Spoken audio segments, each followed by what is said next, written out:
Ed eccoci insieme. Allora, vi presento subito i nostri interlocutori, i nostri esperti odierni. Allora, ben arrivato Gianangelo Bellati, ben ritornato, direttore Eurosportello del Veneto, grazie di essere qui con noi. Stefano Zara, esperto di finanza, grazie anche a lei. Buonasera. Francesco Pontelli, economista, docente al Politecnico di Milano. Idoneo. Idoneo, sottolineiamo idoneo, anche se molti conoscono cosa vuol dire. Carlo Valerio, ben ritornato, presidente Confapi Padova. Agostino Bonomo, presidente Confartigianato del Veneto. Massimo Bitonci, presidente Liga Veneta in questa occasione, ma molteplici vesti. Allora, ben arrivati a tutti. Questi interlocutori sono stati particolarmente scelti per la loro competenza e per la qualifica che rivestono, per affrontare un tema alquanto pernicioso. Parliamo di Europa, un'Europa che sta stretta, che non piace, effetto anche di una globalizzazione diffusa, che si scontra con nazionalismi spinti. Da una parte abbiamo Trump con gli Stati Uniti, protezionismi, protezione di confini, dall'altra pressione ai confini e quindi abbiamo forti emigrazioni, ma poi abbiamo naturalmente una Francia con Marine Le Pen che sta facendo un certo tipo di politica, abbiamo anche interni al nostro paese delle tensioni diverse, chi propugna fortemente l'uscita dal sistema unico di moneta, l'euro, con dei vantaggi indubbi. C'è anche la Germania che adesso sembrerebbe strizzare l'occhio a questo, però vedremo con che effetti, e poi anche in altri paesi, perché abbiamo la stessa Spagna e poi ce ne sono ancora altri che non vedono questo sistema funzionare e andare bene, non aiuterebbe la crescita, ma è così. O l'Europa andrebbe soltanto risistemata, rivista sotto certi fronti, ma va bene e può aiutarci a sopravvivere, magari a sollevarci da questa situazione di crescita bassissima. Allora, lo vediamo insieme, cerchiamo di capirci qualche cosa, intanto incominciamo con il primo servizio che come sempre vuole essere un po' una provocazione. Donald John Trump do solemnly swear. Nessuno ci avrebbe scommesso Trump alla Casa Bianca, ma non sembra essere l'unica novità, perché a ben guardare la scena politica internazionale sembra che la destra stia vivendo un momento di rinascita che lega gli Stati Uniti alla Francia della rimonta di Le Pen fino alla Russia del presidente Putin. Protezione dei confini, nazionalismo, difesa dell'identità e della tradizione. Anche qui da noi in Italia qualcosa si sta muovendo. Nella diatriba tra la Lega di Salvini, che vuole l'uscita dall'euro, e Forza Italia di Berlusconi, che invece cerca alleanze con il Partito Popolare Europeo, nasce in Italia una nuova realtà. Si chiama Movimento Nazionale per la Sovranità, nato dalla fusione tra Azione Nazionale di Alemanno e la destra di Storace, mira ad aggregare il centrodestra, mantenendo la tradizione delle battaglie della destra, a partire dalla difesa della famiglia, dell'ordine e dei diritti di cittadinanza. Quanto spazio politico può trovare in Italia e come interpretare questi nuovi movimenti di destra senza dimenticare cosa succede anche oltre confine? Lo abbiamo chiesto a Marcello Veneziani, secondo il quale va tutto letto come effetto collaterale della globalizzazione. E sono la conferma che un clima è cambiato, che non sono dei fenomeni o delle patologie locali o nazionali o legate soltanto alla faccia di un leader. Le categorie di destra e sinistra come le abbiamo conosciute nel Novecento, a mio parere, sono finite o comunque sono esaurite, esauste. Quello che resta però è il nucleo di alcuni principi. Ecco, io credo per esempio che il riferimento alla tradizione, il principio della sovranità nazionale, popolare e politica, l'idea di una economia protetta e non totalmente aperta al mercato, o che so, la difesa della famiglia, la tutela della famiglia, o la proiezione dei confini, il senso dei confini, siano elementi costitutivi di una politica che possiamo chiamare conservatrice, di destra, ma che comunque resta. Ma l'Italia finora sembra l'unico paese in cui questa grande ondata l'ha presa un po' di striscio, nel senso che il collettore di Grillo del Movimento 5 Stelle ha in qualche modo deviato, diciamo, questa rivalsa nazionalpopulista in un discorso radicale antisistema, antipartiti. Esistono programmi e anche linee di fondo che sono in sintonia con questo spirito del tempo, esistono anche leader che televisivamente funzionano, non esistono invece classi dirigenti, non c'è una strategia politica. Questi movimenti per ora sono forti e trascinano a livello elettorale, ma non sono pronti per poter governare l'Italia. l'Italia o per governare appunto i paesi. Quindi credo che sia questo ancora il limite, cioè ancora da costruire un progetto politico in una classe dirigente e non limitarsi soltanto a delle idee di fondo e a un leader televisivamente accattivante. Allora, io vorrei cominciare stavolta proprio dalla parte politica e poi entriamo sempre più nel merito anche economico, e quindi con lei, Massimo Bitonci, che tra l'altro anche diciamo, di economia ne mastica parecchia in quanto è commercialista. Esiste effettivamente un leader carismatico? Esiste quello che invece l'esperto nell'intervista diceva non c'è, una forza politica propulsiva, qualcosa che possa veramente andare a scindere il sistema Europa? Una Le Pen per esempio, in Italia qualcun altro? A che punto siamo dal punto di vista politico? Cioè, il tema destra e sinistra si è un po' superato e l'abbiamo visto a livello anche mondiale. L'esempio di Trump è cioè quello che è successo in America è da studiare in maniera direi approfondita, perché comunque durante la campagna elettorale la sensazione dei media, delle TV, dei giornali e delle massime TV americane era quella che Trump dovesse soccombere comunque alla Clinton per tutta una serie anche di iniziative, indicazioni molto così forti, radicali, forse non tenendo conto che invece la gente che vota ragiona in modo completamente diverso, che anche negli Stati Uniti d'America il tema delle paure, il tema di un Islam che non è sicuramente moderato, il tema della jihad, delle guerre che ci sono in giro, del terrorismo, è un tema che ha fatto parecchio presa insieme ad altri temi legati alla crisi economica, al fatto che gli Stati Uniti d'America, anche se hanno un'economia ancora crescente, ovviamente stanno subendo l'aggressione economica di altri dei paesi BRIC oppure di anche altre superpotenze a livello mondiale come la Cina, ma non solo, pensiamo anche all'India. Ma secondo lei c'è qualcuno? Con gli Stati Uniti abbiamo visto Trump che un po' Quindi c'è un tema, però secondo me, che non è più destra e sinistra, è un tema legato al leaderismo, questo mi pare che sia chiaro, c'è una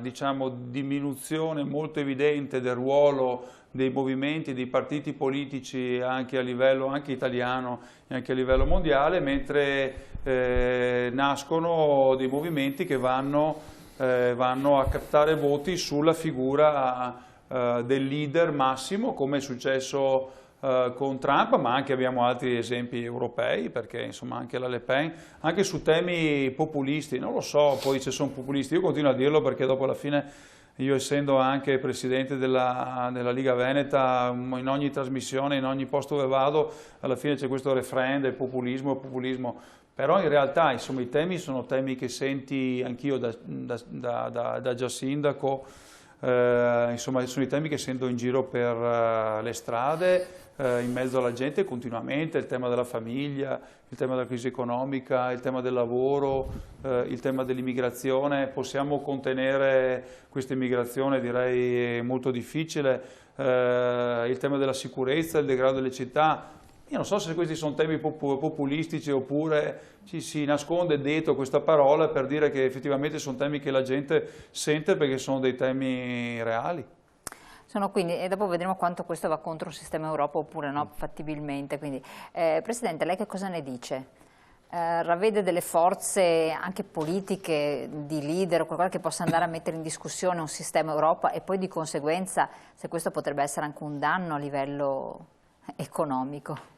Beh, io credo che il sistema Europa sia comunque in discussione, perché non possiamo dimenticarci cosa è successo con la Brexit e cosa l'Europa non fa. Ma ancora non ne vediamo proprio gli effetti, siamo ancora in una fase... Beh, io credo che se non ne vediamo gli effetti li vedremo in un prossimo futuro, perché un'Europa senza quello che era il cuore pulsante dell'economia, con tutto ciò che anche Londra interpretava come ruolo di soggetto economico, sicuramente subito non si vedrà, ma nel tempo si vede. Si vedrà sicuramente. Il tema è che c'è scarsa reazione, cioè di fronte a un mercato che cambia, di fronte a un mondo che cambia, vedo l'Europa abbastanza ingessata, che non fa delle politiche che vadano a favore di quello che è il mondo dell'economia in continua evoluzione, perché quello che continuiamo a dire è che non stiamo vivendo un periodo di crisi. La crisi c'è stata dal 2009 al 2011-12, poi è cominciata una nuova normalità e questa normalità è fatta di continui cambiamenti. Il mondo sta cambiando sempre più velocemente, quello che fa da catalizzatore positivo nel cambiamento veloce sono le moderne tecnologie, e vediamo un apparato europeo, ma anche nazionale, anche italiano, che invece è ingessato su vecchi riti e su vecchi schemi che non sono più sostenibili, non ce li possiamo più permettere. Perché soprattutto costa tantissimo, che è molto costoso. Presidente, lei come la vede? Cioè, una Le Pen, per esempio, potrebbe essere uno degli elementi che va a scardinare, si sta parlando adesso di Brexit, come uscita quindi della Francia, e poi anche la Germania che comincia ad essere un po' tentennante. Ma io credo che il tema in realtà sia un tutt'uno, no? Prima nell'analisi Veneziani, che non è un esperto del settore ma è un giornalista, scrittore, faceva delle valutazioni sulla deriva che in qualche modo la rappresentatività politica ha assunto, nel senso che contano di più le persone per l'impatto mediatico che riescono ad esprimere, di quanto invece non contino le idee e le basi culturali e le proposte che stanno dietro a queste persone. Sono i cicli e ricicli della storia, sicuramente, perché qua ci ritroviamo sì, un periodo che abbiamo già passato dove certo, il leader ha fatto le differenze. Sì, e non sempre l'ha fatta in senso bene positivo, nella storia dell'Europa stessa, al di là di valutazioni storiche che magari sono state un po' forzate, ma non è che il periodo della prima metà degli anni del Novecento sia stato particolarmente favorevole per l'umanità, voglio dire, sono successe delle cose terribili in tutte le zone d'Europa. Comunque, proprio grazie al fatto che valeva di più il leader, forse, che tra l'altro proponeva delle cose che venivano immediatamente ascoltate e sentite dal popolo come vicine alle proprie esigenze, senza considerare che invece c'era un ambito più ampio. Quindi lei dice un po', velatamente fa capire un po' rischioso questo sistema. È un po' rischioso e soprattutto produce leader politici